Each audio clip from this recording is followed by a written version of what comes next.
The statement is Kol Yisrael Yesh Lam Chet L'Olam Habo, that every Jew has a share in the world to come. What is it based upon? It's based upon a verse in Yeshaya and Isaiah where the prophet says, "V'amcha amech kulam tzadikim." Your people are all tzadikim, are all devoutly righteous. La'olam yushu oretz, and therefore, forever, they will inherit the land. We're not talking about a physical land. We're speaking about the location, which is eternal. Neitzematoi, the planting, the development of my plantings. Masu yadai l'spoyer, the handiwork of my hands, I will be glorified. Through the handiwork of my hands, I will be glorified. So we mentioned yesterday, in the name of the Zohar, which Rav Chaim Volozhiner, who was the primary student of Vilna Gaon, cites, that the dimension of the Jewish soul, the profile, is not the same dimension or profile of a non-Jewish soul. It's a different reality. The soul of a Jew is so,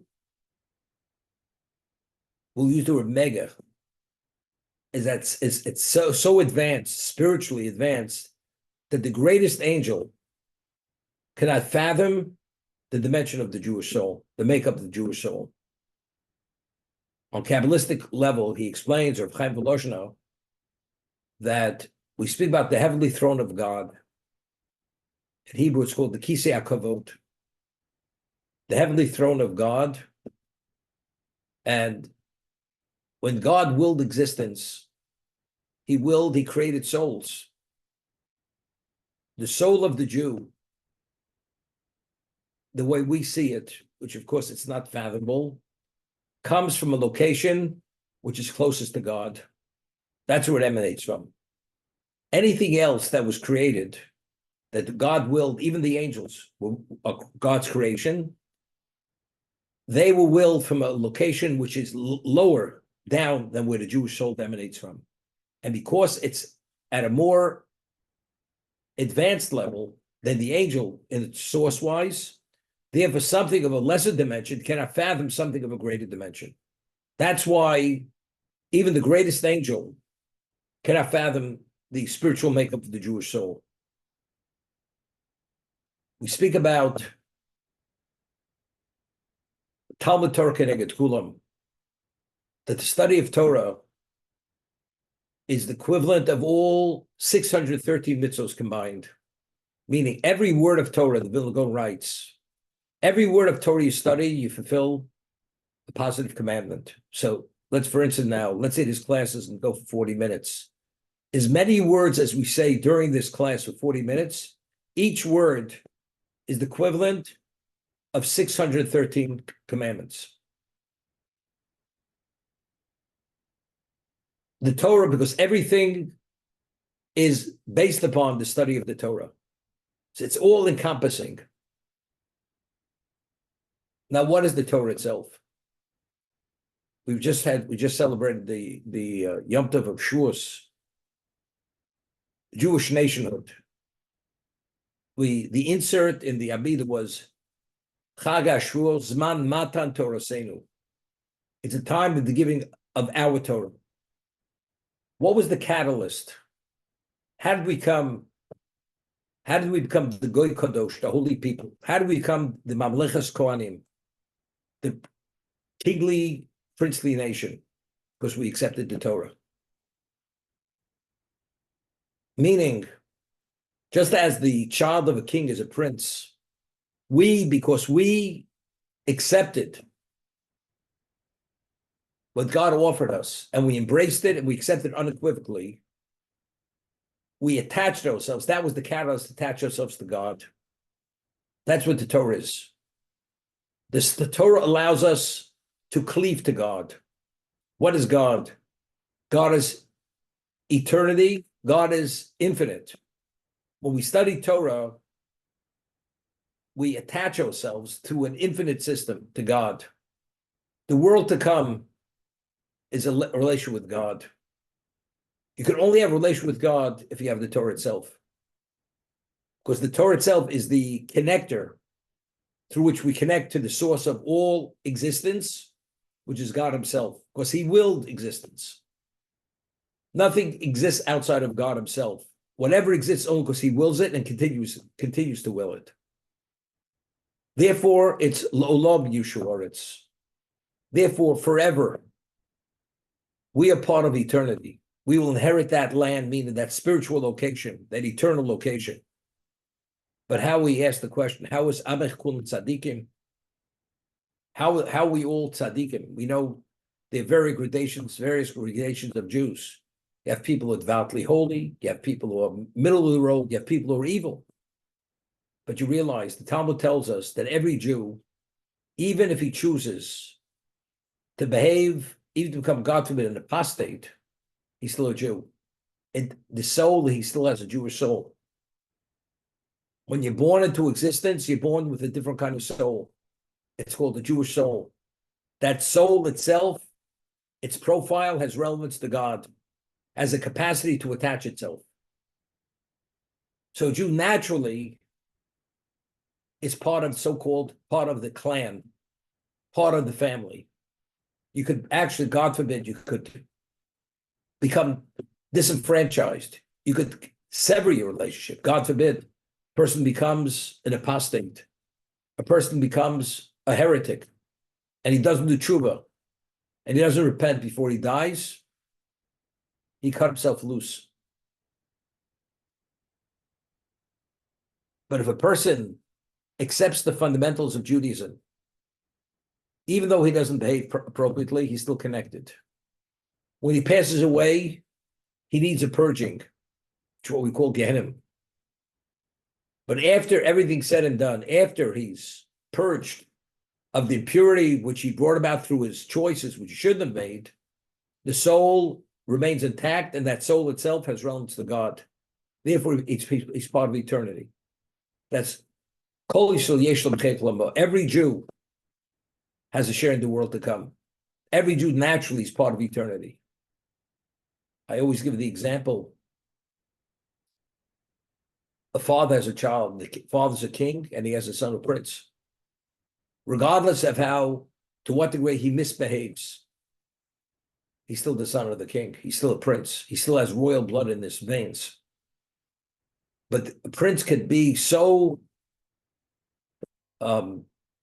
rebellious, and he could take on a position where the king exiles his son, never ever to come back, God forbid, if the behavior is so unacceptable. And a Jew, God forbid, could make such choices in life that he will not be part of eternity. Give you an example. The founder of communism, Karl Marx, he was a Jew. He was a self-hating Jew. He's a rabid anti-Semite. Did not believe in God. He believed religion was the opium of the masses. He wanted to uproot it, destroy it, that there should not be a vestige of God in this existence. A person like that, he was sent into the oblivion, never ever to come back. Because every level of connection or any saving grace which he could have, he destroyed every bit of that, taking on the position he was. May I ask a question? Yes, 1 second. I just want to but now, law of self-defense. If somebody rises to kill you, God forbid, you have an obligation to preserve your life, and you're obligated to kill your attacker. Okay? But let's say the attacker who attacks you, he wasn't brought up to be a refined human being. He was brought up like a predator. Doesn't make a difference. His behavior is so unacceptable. The Torah says if he tries to take your life, you take his life. You have the obligation to preserve your life. And you put that man out of commission, or whoever that person may be. So regardless, even you'd say he didn't know any better. And in his time, there were Jews. The majority of Jews were believing Jews. They believed. It's not that he didn't. We're not talking about observant, not observant. Not talking about that kind of Jew. Less observant, more observant. This is something you despise God. We're talking about a self-hated Jew. There's like with a vengeance. It's a whole different level. But we're going to talk about this. So the Soviet Union. Many years ago, there was a person came to Yad Avram, and he came from Russia, and he spoke with a Russian accent. Today, I have a number of students who are Russians. Today, they're not only are they observant, they're Talmidei Chachamim, very quality special Jews. And they're raising their family special, whatever it may be. But this was many years before that. And this person was born into a non-religious family. He grew up into his teenage years in the Soviet Union, came to the United States. And he said to me, I mean, how do we blame these people? They never had a chance. Now, I'd once mentioned the name of Rabbi Chanan Wasserman, Zecher Tzadik Levrocha, Hashem Yinokim Domo. He was killed by the Nazis in the Kovna fort. And he was the closest student of the Chofetz Chaim, Rabbi Chanan Wasserman. And he authored a work, it's called Kovitz Maimonim. It's a compilation of essays on Jewish belief. It's been translated into English. And he writes over there, and he explains it with an allegory, beautiful allegory. I embellish it a little bit, that there was this person, very wealthy man, and it was known he had a private collection of all the masters, Rembrandt, Van Gogh, whoever they are. And nobody ever, people other than himself and his close circle ever saw these masters. And they're supposed to surpass anything that's out there in the museums.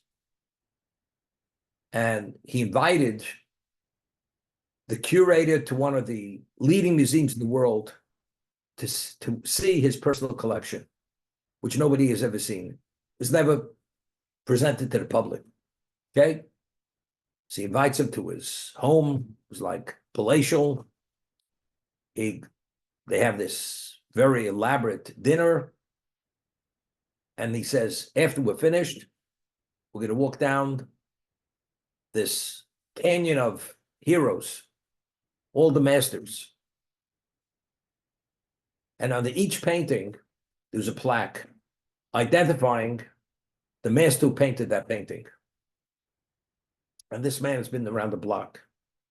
He was an older man. He saw everything in the world, anything to do with art. He was the expert. And as he sees, he says, this is Rembrandt. He looks at it. He never saw it before. He starts looking at it. He's like taken by it such a point, he feels like he's about to pass out. Never saw this level of genius, the color, the layers, the texture, everything. Just that alone was enough. Takes him to the next one. Again, the Van Gogh and every one of them. I'm not an expert in the names of these masters. Whenever I need to consult, I call my buddy Larry Laser Schmerl. He's the expert on, because he used to be the curator. He used to work in Metropolitan Museum of Art. He ran the concession there. Okay. I'm joking. Okay. So he shows him the other one, again, breathtaking. And after he sees everything, the man just can't put himself together. So he says, now I'm going to give you the background on all these paintings. Sits him down in his office, sits behind this elaborate desk. And he says, I'm going to tell you how I came upon these paintings. One day, I had canvases spread over in my workshop. And I had vials of paint. Different kinds of paint, with different types of textures. And I left the window open. And there was a storm brewing. And I shall come in the morning. All the vials were knocked over, blown all over the place, splattered. And all of a sudden, I take a look at this canvas. This was what it was all about. I figured it's the closest thing to Rembrandt. I put it in an elaborate, beautiful frame, put a plaque, Rembrandt, Van Gogh. This is the story he's telling this expert and this curator of the museum. He says to him, there's no way you could fool me. Nobody has my understanding of genius and of artists as myself. I could tell you every layer, every level of color, and the way it was applied. This is genius beyond genius. There's no way this is just random happenstance. That's how this came about. This is genius. This is Rembrandt. If it's not Rembrandt, it's somebody who's greater than Rembrandt. I don't know who it is. But don't tell me this kind of nonsense that it was just an act of God. The paint was knocked over, and all of a sudden we have this unbelievable something which is not to be described, and genius. So Ruchana Wasserman says, the more we know, whether it's science, medicine, anything, a follicle of hair, a blade of grass, any area of science, of existence, the more we understand, the less we understand. The genius that lies within existence surpasses anything which is human genius, or even AI, anything, the galaxies. It borders on the infinite. And to say all this came about, the Big Bang Theory, there was an explosion. You had a 200-story building. Each room was furnished with a level of decor, which is not to be believed. This is all accidental. This evolved. You mean to say there was no creator who's the infinite, who borders on the infinite, who brought this about? Not possible. Impossible. So I mentioned, there's a word from the Ramak, which I mentioned his name yesterday, Ramosh Gurdeviro, who the Arizal, he was a contemporary of the Arizal, when he eulogized him, he said, the only reason why he passed away was because of the sin of Adam. That's how pure he was and how holy he was. And he authored a work, which I mentioned yesterday. It's called Tomet Dvorah, the palm tree of Dvorah. It's a Kabbalistic work on the 13 attributes of mercy of God. And he writes over there, every morning we say in the Amid, in the morning service, in the blessings of the Kriya Shema, we say, Ma Rabu Masech Hashem, Ma Rabu Masech Hashem, Kulam B'choch B'siso. So the word Rabu can mean how numerous are your actions, God? They were all made with wisdom. Or Ma Rabu means they are multidimensional. They're something which is mega, not to be understood because they were actually brought into existence with God's wisdom. Meaning the fingerprint of God is on every iota of creation. Every iota of creation is nothing of creation which doesn't have God's fingerprint on it.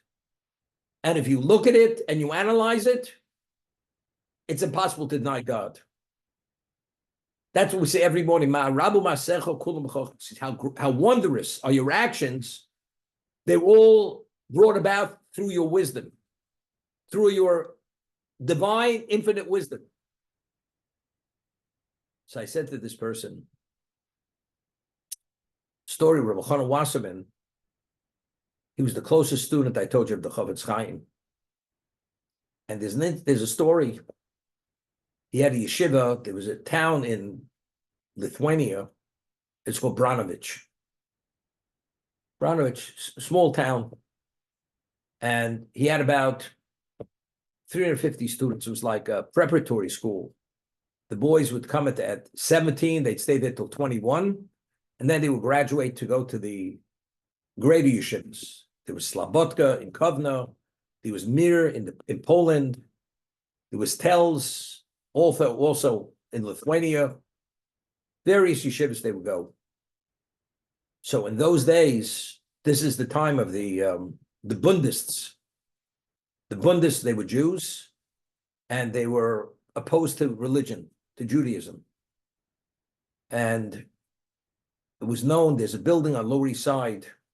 There was a Jewish newspaper, it's called The Forward. It was a Jewish newspaper. And my father, Oliver Shum, used to tell me when he was a boy, on Yom Kippur, the Bundes, it's like the workman's circle. The Bundes, they were Yiddishists. Yiddish was their religion. The Yiddishists, they'd have a banquet of Yom Kippur, on Yom Kippur in front of the Forward building, and they would feast on Yom Kippur. It was known. Openly desecrate Yom Kippur, it was a feast. They were Yiddishists. So Rabbi Wasserman was, I told you, a close student. Chofetz Chaim offered a work, it's called Chofetz Chaim Shmiras HaLashon. How careful you have to be. And whenever we speak about wonder rabbis, it's usually Hasidic rabbis, not Lithuanian Rosh Yeshivas. Lithuanian people who had yeshivas, they weren't known as wonder rabbis. So all of a sudden, in the middle of the second session of the day, 3:00 in the afternoon, 15 of these hoodlums come in with clubs. I once told the story, I'm sure Larry remembers it, in the middle of the afternoon session, and they come in, and there are 350 boys sitting, young men sitting and studying, and they come in with clubs, and they say, we're ready to fight. And they disrupt the whole learning session. Rabbi Hanan sees red. He's upset. These people, where do they have the audacity to come in and disrupt over 300 young men learning, and you disrupt their learning? Where do you have that? The chutzpah, the audacity to do such a thing. So he goes over to the leader and he says, I'm asking you to leave this moment. Please leave. Nice. He laughs at him. He uses some vulgar language on him, on the rabbi, and he laughs. And he says, we're here to fight. Rabbi Chanan says to this person, I asked you to leave. And if you don't leave, you're going to regret it. And as he said, if you don't leave, you're going to regret it, he picks up his club and he's about to hit the rabbi. Rabbi Chanan Wasserman then was in his upper 60s. He says, now. And as he says now, his hand becomes paralyzed.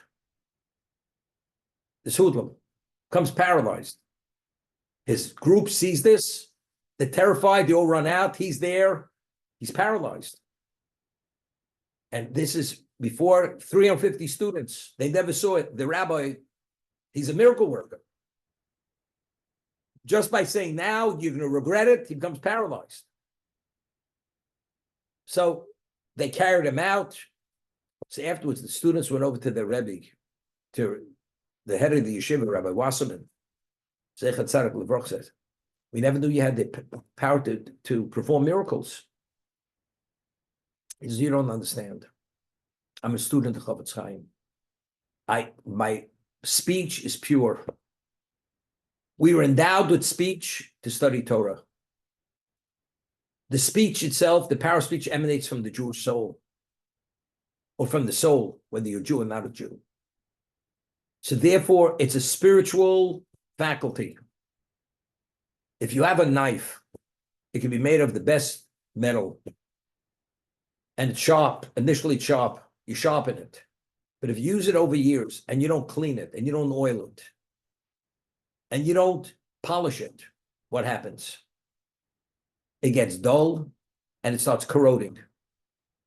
And when it corrodes, it no longer has the function of the original knife, which its original capacity. The power of speech is a spiritual faculty. You're able to do things which are supersede natural, the natural order. But what happens if you use the power of speech to lie, to speak lashon hara, to speak things that you shouldn't speak? And you abuse the power of speech. You know what happens? It's like that knife becoming corroded. It loses its function. You cannot cut with it any longer. So that power of speech, the power of speech to study Torah qualitatively is no longer the same Torah. But if you are meticulous and careful of every word that you use, not only don't you abuse it, but you invest it fully in the spiritual, it's like a laser. And because that is who I am, and that's what how careful I am with my power of speech, so therefore there's not a miracle. Every one of us has that ability if we maintain our power of speech. That's what Rabbi Chanan said to explain to his students.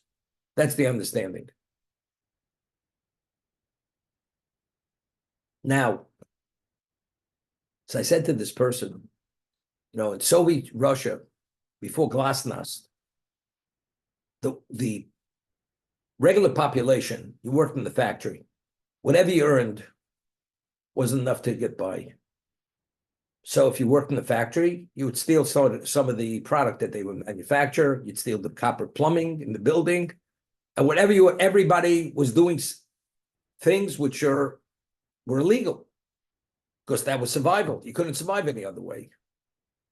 You had to wait on bread lines for hours to get just enough to feed your family. That's the way it was.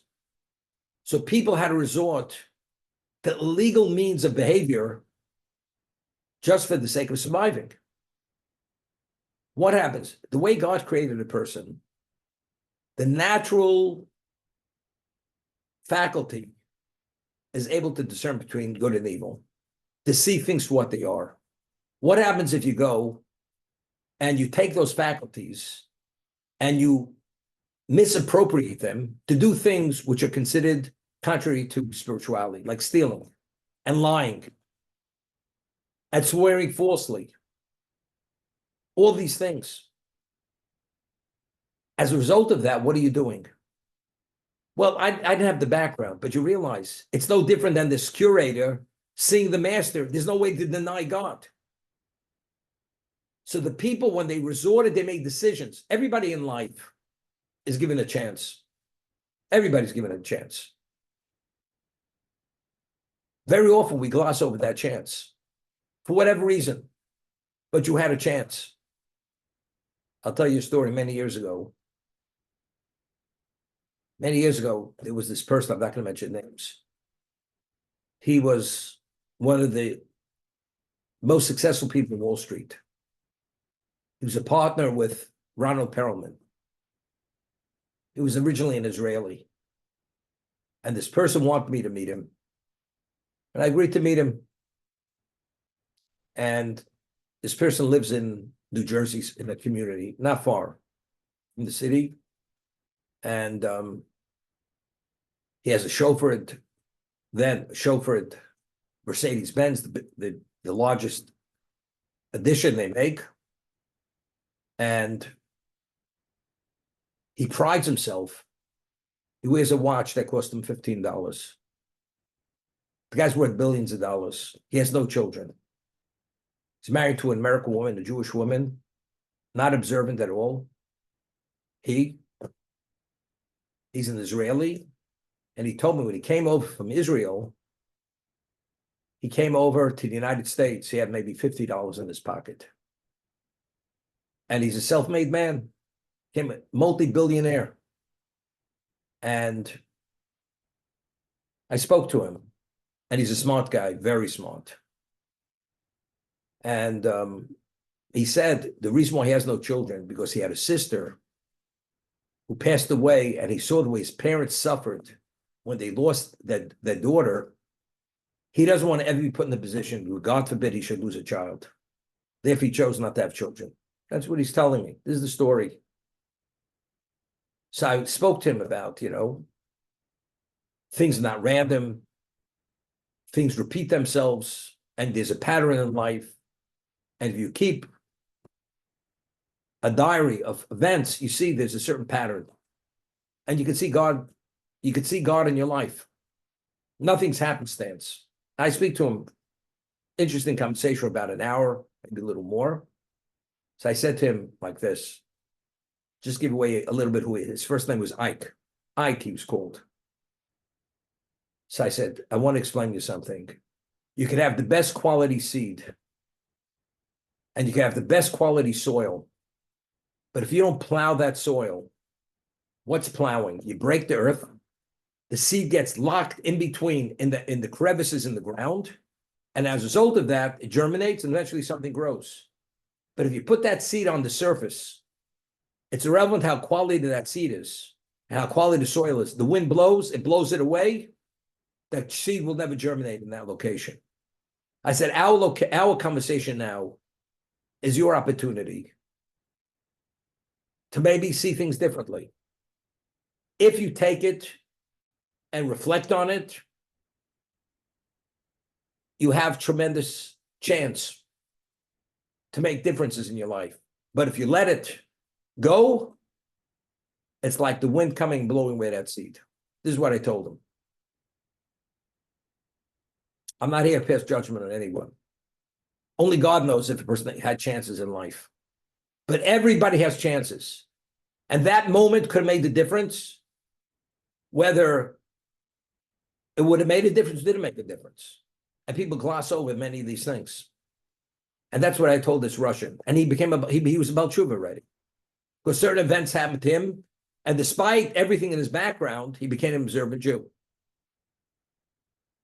I think his first name was Dmitry. That was his first name. Yeah. Young man, he was an accountant. He was a CPA. He worked in a real estate firm. Whatever. But that's it. Everybody in life has a chance. And only God will remind you. It's like a replay of your life. At that moment, when you're on 42nd Street and 3rd Avenue, something happened. Something fell off the roof and you nearly were killed and you were not killed. And you should have realized what it was all about. And you said, nah, it's happenstance. Anybody with 2 cents in his brain, worth of brains, he would have maybe seen it differently. But again, we never know. Only God knows. And that's the end of the day. That's going to be the basis for the decision, whether you're connected or you're disconnected. And that's what it's about.